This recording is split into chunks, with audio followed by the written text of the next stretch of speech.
So I should be recalled that Paul has already indicated in his first letter to the Corinthians that women, in the same letter actually, that women did participate in prayer, in prophecy, and that they did that with authority. Let's go back to, again, the same book, 1 Corinthians 11, verse 5, and just read it. But every woman who prays or prophesies, so, and then he speaks about what she has to do, but he speaks about every woman, not just one or two. In verse 10, it is for this reason that women ought to have authority over their own head because of the angels. So authority and women are brought together. And then in verse 14, verses 3 to 5, you have the following. But the one who prophesies speaks to people for their strengthening, encouraging, and comfort. Anyone who speaks in a tongue edifies himself or themselves, but the one who prophesies edifies the church. I would like every one of you to speak. And specifically, he's using the word speaking in tongues. So unless someone interprets, there's no speaking in tongues available. So we have this specific text in 1 Corinthians. This fact alone shows us that women are to do certain things in church.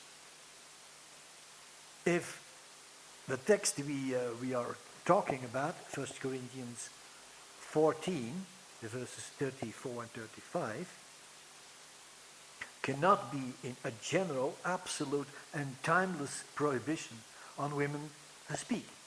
You cannot say in one chapter they can speak, and in another chapter you cannot speak. You can't do that. I mean, that would be going against yourself. That would be going against the idea in itself that there are certain things women can do. They can pray, they can prophesy. So why would you say this is the text, this is the central text, and everything else of this book or this specific letter is geared toward these two verses? I don't think you can do that. So you cannot start reading the whole book of Corinthians and then put your glasses of 1 Corinthians 14, the verses 34 to 35 on as glasses to look at everything else. I don't think that's the right way to do certain things. So please, that is not what we should be doing. By the way, strangely enough, can I say Paul made a mistake? Oh, that would be dangerous to say. But anyway, he says that the women must be in submission, as the law says. The problem is, I don't know. I couldn't find it in the law. So if it's not in the law, what does he mean? Well, he's not speaking about, then he's not speaking about the law as the law of Moses, but kind of the, for that time, almost universal law of that women are less important than men and should be quiet wherever they can be quiet. It's very dangerous to say this because you feel uneasy when you say Paul made a mistake. I don't think he made a mistake, but what he's saying is a worldly vision of what is happening. So what is Paul doing? He's using a worldly idea and using it to quiet the people in church. Is that typical Paul? I don't think so, but please. Okay, so maybe, and that's a possibility here, maybe it is not about speaking, but it's speaking about the submission. But when you read the text, women should remain silent in churches. They are not allowed to speak and must be in submission. So you feel that is kind of a way around the real problem. So what does it mean? Well, we have to remember it's part of the whole book, and it's part of the whole idea here. Okay, what do we have here? It starts with women, and that is verse 34. Women. Okay. Who was he talking about? Remember, there are different words in Greek about females, women, or you can say the female part of humanity. In Greek, you have two words that are the two words make a difference. Okay, so one is gunai and the other one is gunaike. Gune is woman, but gunaike is also wife. But the Greek language has a different word separate from guna and gunaike, and it is sus didzo. So there is a specific word, but the thing is, you find that the Greek language has three words, and two of them are used, and the ultra-specific word is not being used. So let's look at the text itself. Okay, in verse 35 it says, if they want to inquire about something, they should ask who? The pastor, the elder, the deacon, the friend, the one sitting next to them, or no? Listen. You should ask their what? Their husband? Even more specific, their own husband. Not just one of the husbands, their own husband. So it's clearly that the women before is speaking about the wives. So you have the wives in a congregation, and of course we remember that many of the women were uneducated, and that's the overall majority are uneducated in the sense that they didn't go to school, and some of them are partly educated, and the very exception would be the educated women. So what we have in general, and that's what we look at here in general in the congregation of the Corinthian church, in that congregation you have women who seemingly want to know more about the sermon or the prophecy or whatever is being said, and they ask their husband, say, okay, what is he saying? Or maybe the husband is speaking. They stand up and say, what are you saying? Okay, I'm not sure saying that is what happened, but I'm just making it feasible to understand, so that we will understand the issue itself. What is happening here is that you have women who seemingly question things in church. And Paul is saying, be quiet, don't do that. You are not to do this thing while the church is going on. If you want to know something, go to your own husband. So seemingly, that's my deduction out of it, is that it speaks about females who are married and have a husband. And when they want to know something, they just have to wait until the service is over. They go home and then they can ask. So seemingly it's not speaking about the unmarried people, the unmarried women, or young women. It's not I mean, that's what I can deduct from here. So you have a number of people, a number of women who are, disturbing the whole thing. That is according to my understanding, hear what is happening. And he says it is disgraceful for women to do so. So, some people say, again, this is, okay, the text here is not speaking about the church. I have a difficulty understanding that. Why would Paul speaking about, in the whole of the chapter, speaking about the church, this, the church, that, and the order in the church, and the 2 or 3, and then the interpretation and so on, always about the church, and suddenly it doesn't speak. So I don't think that is a good view or even a good way of trying to get out of it, because I don't think that's what's happening. For me, it is clear it speaks about the church and the church meetings, rather than saying, okay, this was a meeting somewhere else, and there's no meeting somewhere else.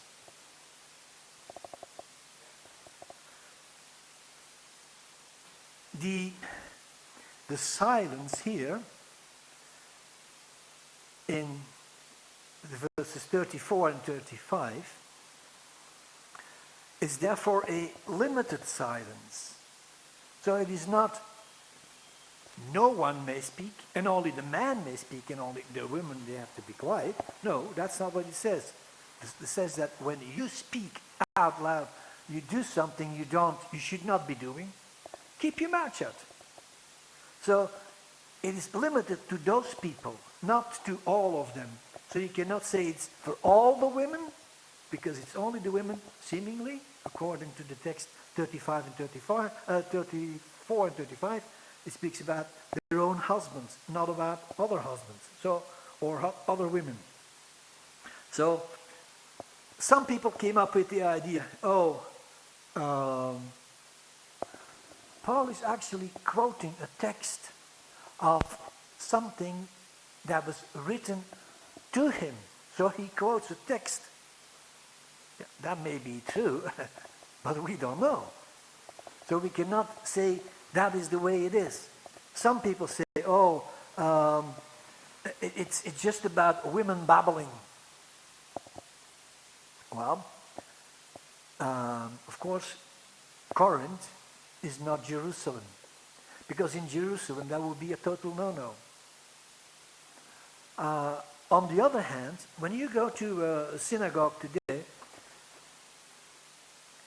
when they are in session, the general rule about women is you may hear them, but you may not see them.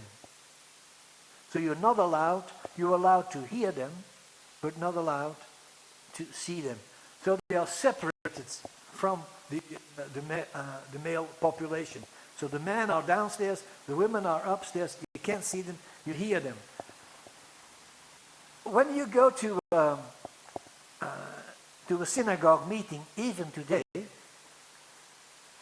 for me, I'm sorry to say so, I don't want to be disrespectful, but it sounds more like a market than a place of worship. Because everyone is babbling, everyone is talking, everyone is speaking. Women upstairs, the man downstairs. And then suddenly, someone in front at the bema opens his Bible and suddenly everyone stops. I don't know how they know. Seemingly there are signs we have no knowledge of. But so maybe, and I'm not saying that is what it is, but maybe we are talking about Jewish women. Or they gave rise to other people or to other women to do the same thing as what they did, as they were used to do. It's kind of difficult, and it's even more difficult if you think that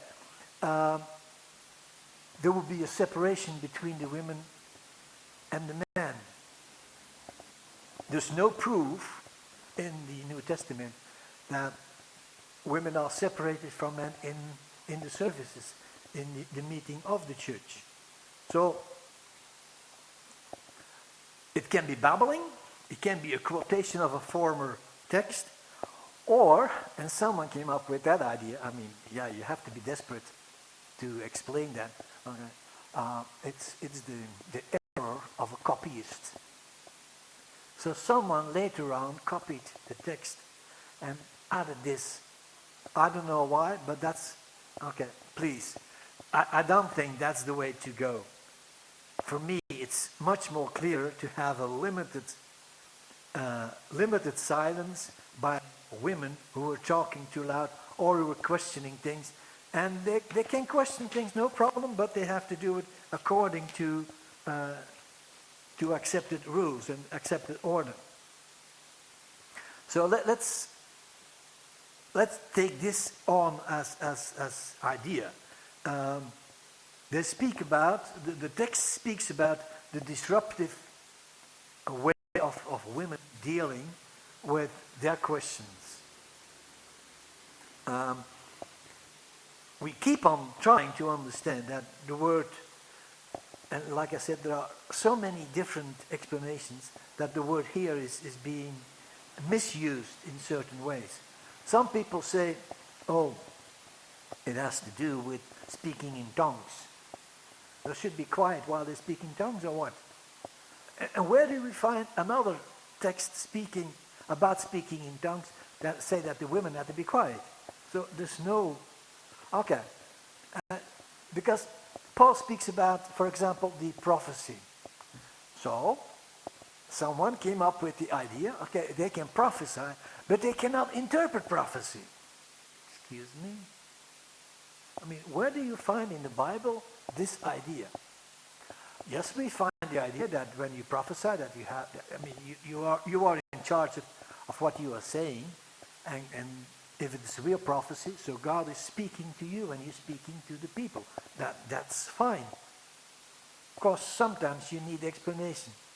And that explanation can only be given by male, by the elders, or the deacons, or the leadership, or whatever, but not by the women themselves. I think it is, it's far-fetched to think about it. So the evaluation of a prophecy is being done by a higher-ranking person in church. I don't know. Okay. So we see that we can say all these views have difficulties. When you say they are not allowed to speak, what do you mean by speak? Is that an official recognized talk that person is doing, or is it something else? So in 1 Corinthians 14, verse 34, there's no implication within the word itself or in its immediate context, the verses 34 and 35, to identify it with the concept of prophetic evaluation. There's no way. Prophecy and judgment of prophecy. Why would you make the difference? Without the understanding that one is higher than the other. So you have prophecy, and the other one, the explanation of the prophecy is being done by a high-ranking person. It's difficult even to think about it. But yeah, that's what some people are saying. Paul, by the way, in the other verses of the same chapter, is explaining the way the worship is being done and the way the prophecy should be done. So it's a direct implication here. So why would it change completely when, a few verses further on? I would not understand this. So I think it is this disruptive idea that's the main thing here. If they want to inquire about something, they have to go to their own husbands. So no disruptive questions, but being calm, being settled down, and do what is expected from you. Okay, so again, you cannot have this text saying it's quiet for everyone, because remember we talked about it. You can speak, you can listen, you can sing, you can pray, you can prophesy, you can read the Bible, and so on, even out loud, and that would be acceptable, and then this would not be acceptable, so that would be, we'll go against each other. So that's for me that's clear that this is the most feasible explanation. The other text, and that is in 1 Timothy 2, the verses 8 to 15. It's actually not really 8 to 15, but that's the context, and so we need to stay in the idea that we are talking about the Bible as such, and in function of this book. Remember, it's Paul writing to Timothy. He's not only writing the first letter to Timothy, but also writing the second letter to Timothy. So I think both of them are, that's the context we're looking at. Okay, but specifically here, in this paragraph in the New Testament, it provides with injunctions, and the injunctions are found in the verses 11 and 12. A woman should learn in quietness and in full submission. I do not permit a woman to teach or to assume authority over a man. She must be quiet. Important there is that what is being translated as quiet here in First Timothy is being translated in another letter of the same writer, Paul, and is being translated as settle down. So we can easily, without doing anything wrong, saying, okay, they should be settled down. So a woman should learn, be settled down in full submission, and she must be settled down. A number of people when they look at the text, they will say, okay, the verses 8 to 10, and we will read them. Therefore, I want the man everywhere to pray, lifting up holy hands without anger or disputing. I also want the women to dress modestly, with decency and propriety, adorning themselves not with elaborate hairstyles or gold or pearls or expensive clothes, but with good deeds appropriate for women who profess to worship God. So what is this text saying, and how do we interpret it? Because the way we're going to interpret this text, this is the text preceding the text we are talking about, will influence the way we look at the next text. And even when you go deeper in verse 15, but women will be saved to childbearing. Okay, what do you say? Let me read that again. But women will be saved to childbearing. Oh, so women can only be saved if they are mothers. If they are not mothers, they are automatically condemned to go to hell. Excuse me? What is this? Well, you have to read the complete text, okay? If they continue in faith, love, and holiness with propriety. Ah, okay. Now it says something else. That's the problem.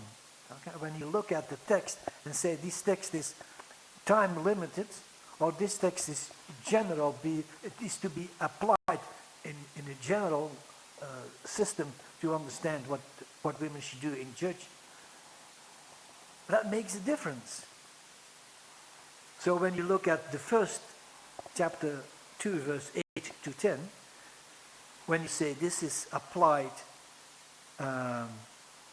for every and all of the cultural context you can find all over the world, both these verses 8 to 10 and also 15, then automatically you have verse 11 and 12 in the same way. But if you say, well, it speaks about what happened there and then, and this is what Paul is saying to Timothy, beware of the fact that these things are happening. John, let it be. Or it's a general rule, or it is a limited rule in this case when Paul is speaking to Timothy, specifically about a specific item or specific thing that happened in that time. Okay, so that's what we have to look for. So when you say it is general, then what do we have then? Okay, it means if it is general, it means that no women can speak in public. No women can teach. No women can lead. Whatever. Wherever. Not even Sunday school. Not even Sunday school class. Because if it's general, then it's applicable for everyone, all over. Or it is not general, and then it's applicable only to that specific item, specific issue we are talking about here. So, that's the choice we have to make. All activities are prohibited, or it is just limited to a specific one. So in quietness, silent, in this text, very clearly.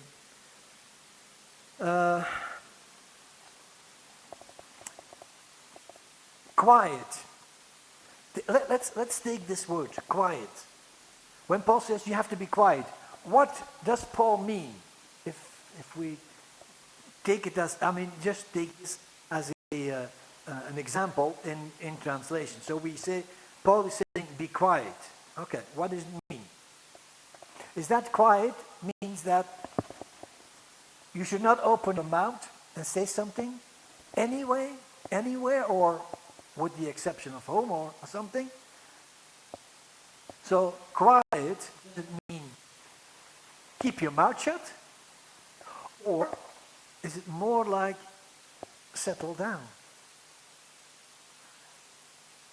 The two possibilities are being used by the translators to explain or to translate the text and the same word. So settle down. Okay.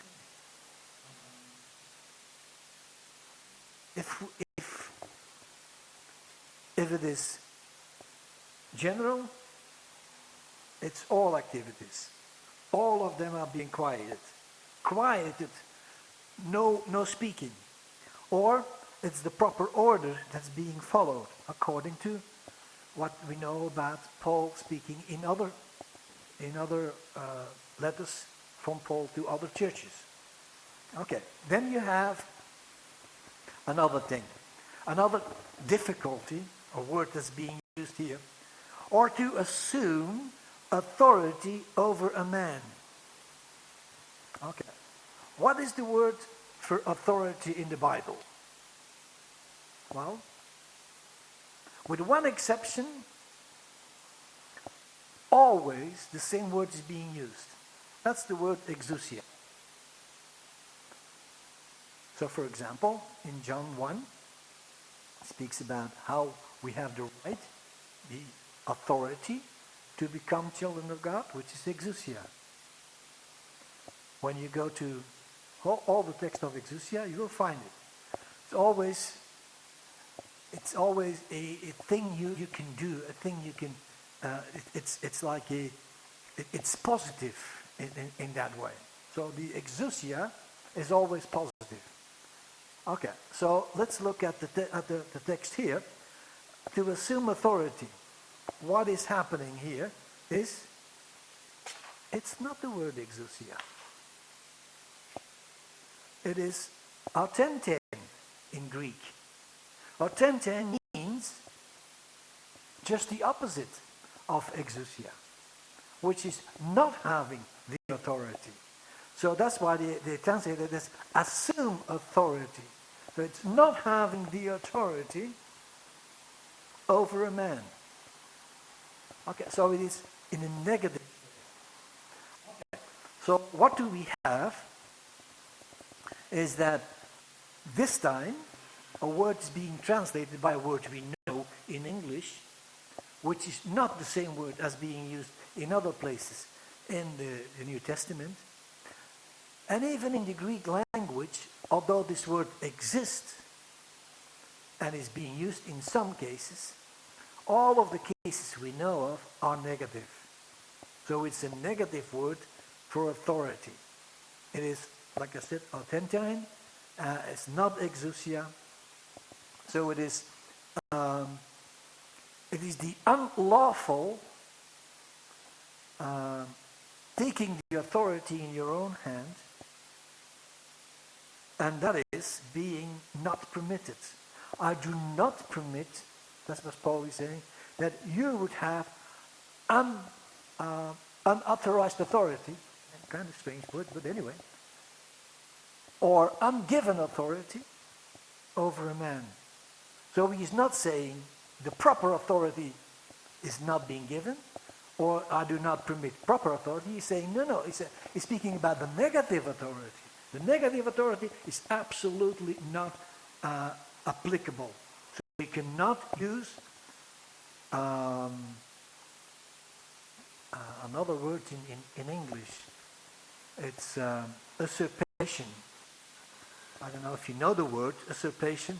It's a kind of abuse. It's acting as if you have authority. And that is what Paul is saying. I do not permit women to do so. So he's not saying the positive authority, he's speaking about the negative authority. So it's against abusive activities, not about the appropriate exercise of teaching and authority. He's speaking about the negative one. So the clue of the abuse implies is found within the heretical outline in the two books of Timothy, speaking about the heretics, because heretics came into the church and tried to deviate the church from the truth. And some of the women may have known these heretics and may have sympathized with their ideas, and maybe that's the reason behind it, because it's not completely clear exactly what he is talking about here. So it's the focus of the deluding women and the wrong exercise of proper authority.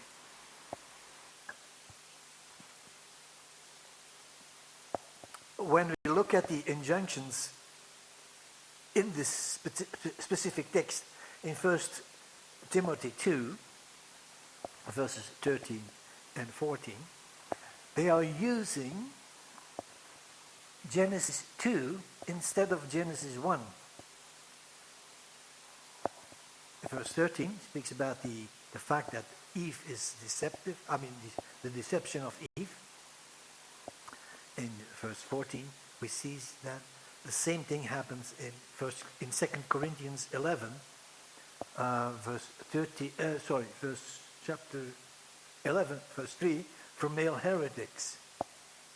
So the function of Genesis argument is parallel to the use in 1 Corinthians 11, the verses 7 to 9. Okay, it's employed to argue that women must have their heads covered in prayer and prophecies. In both cases, scriptural argument is employed to support a localized, limited instruction. The concluding word of hope in verse 15, which we read, is kind of difficult to understand if you just read part of it. It's an affirmation of the role of women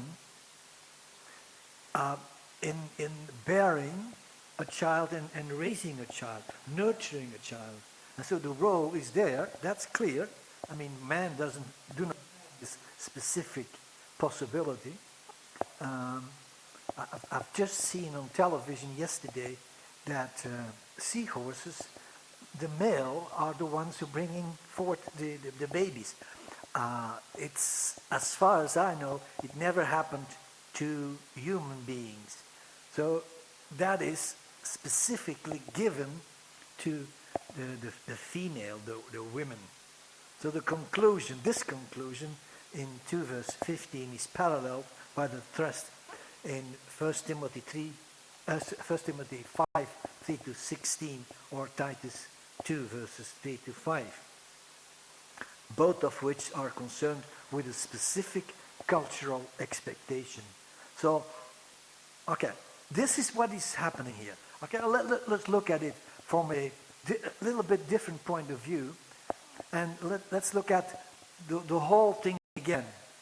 You need two things to understand whatever we talk about when we speak about the female ministry. And those two are balance and consistency. You need balance when you have one text and you have another text. One is saying this and the other one is saying the opposite. What does it mean? Okay, seemingly it's somewhere in between. Both of them are part of it, but both of them are not the first part and the most important part. Both of them have the same value. So there's a balance. And we have to understand that balance. Consistency, it's kind of difficult to explain exactly, but consistency, for example, is in translating the Bible, when you have a certain word being used in Greek, and you use the same translation all the time, every time it appears, then you have consistency in translation. When you look at consistency, for example, in the life of Jesus,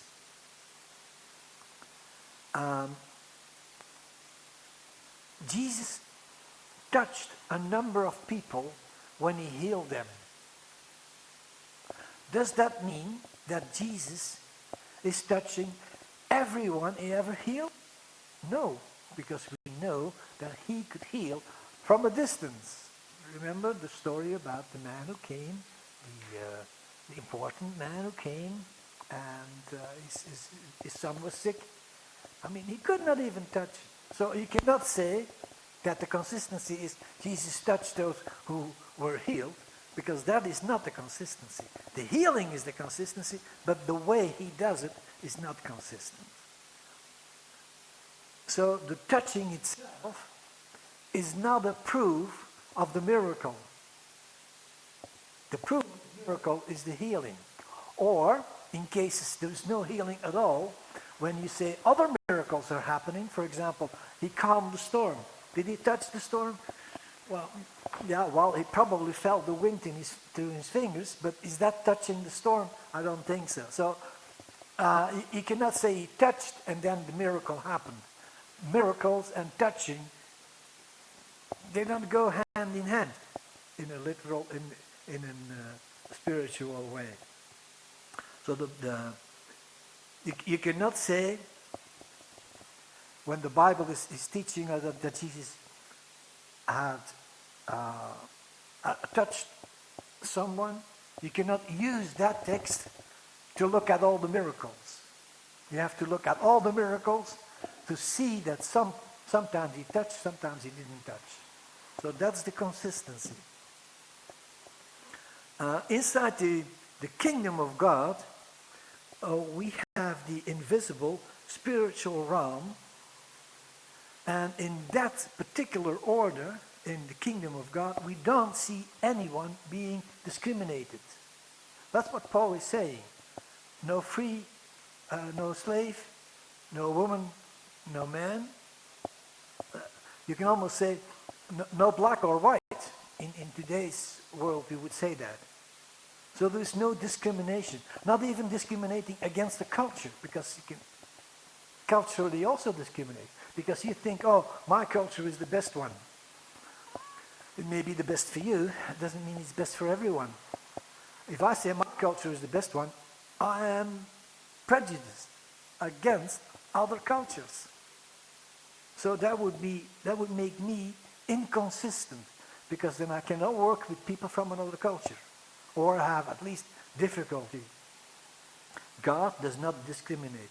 If God does not discriminate, then we have the balance and the consistency in the Bible as such, and it's a total witness. It's all the biblical text. Opposition to women in ministry has often been mounted virtually on the basis of one Pauline text, and that's the text we used, 1 Timothy 2, the verses 11 to 12. Whatever that difficult text and context means, it must be put into balance with all the text, all the other biblical texts, not just with the ones that speak about the same issue, but also all the others. So it's much more than that. So this shows, to my understanding, that the text here in 1 Timothy speaks about a limited situation. Okay, let's go on. Further in regard to balance, one must struggle with starting points. For example, on the matter of eternal security. When you think about the idea of eternal security, where do you start? What do you take as the main point? Is that Hebrews 6, or is that Romans 8?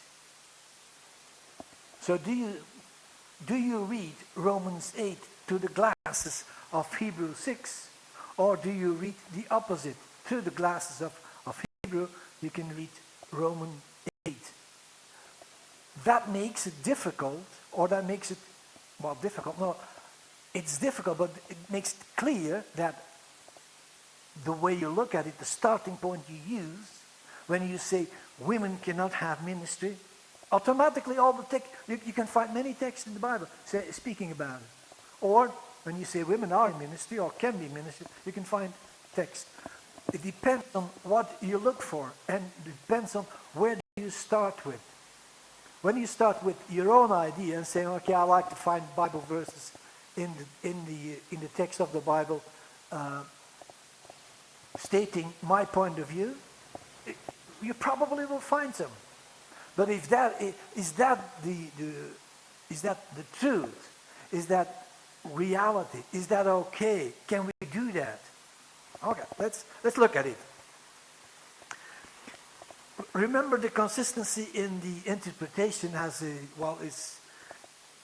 it's difficult, absolutely difficult. Like we have seen here with the word authority, because in other verses, in other parts of the New Testament, you'll find the word authority, and it has actually a different meaning. In actual fact, the opposite meaning of what it's meant here. So, okay.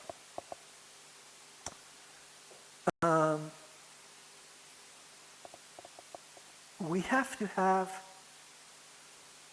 an open ear to hear the Bible speak to us. When you want to know, you go and read the chapters 2 and 3 of the book of Revelation. We have to be very careful with the interpretation of certain texts, Because not only the interpretation of certain text will influence our thinking, but when we, for example, the text here is saying certain things according to my understanding or to the general understanding as you see it, and you apply it and you say it is not something specifically limited to this place, but it is a general rule, then we have a problem. Because then you're going to have to do the same thing with 1 Timothy 3 verse 2. That means that rules out every single man from having ministry.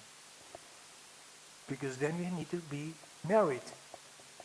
Or 1 Timothy 5 verse 3 to 16, which require churches to establish what is called an order of widows for those who are 60 and under. Because 60 is the frontier line here, saying, okay, before 60, women, when they are widowed, they should remarry. Do we really push in this idea? So all widows under 60 should remarry.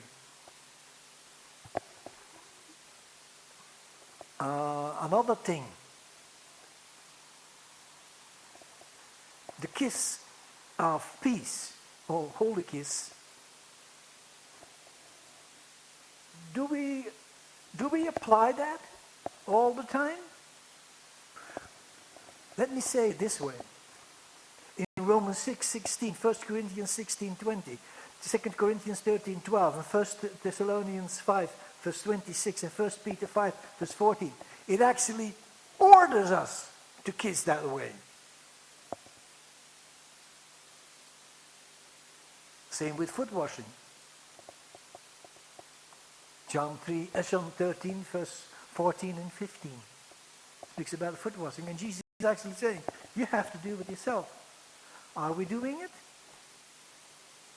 So, what are we doing? Okay, there's a whole range of things. We say, well, it's more or less, or it's applicable to all of the churches, all the time, everywhere where you go. So you have these two things hanging in the balance. So finally, consistency and balance means that we cannot impose on text our understanding. We think we know, and someone else thinks we know, or they know.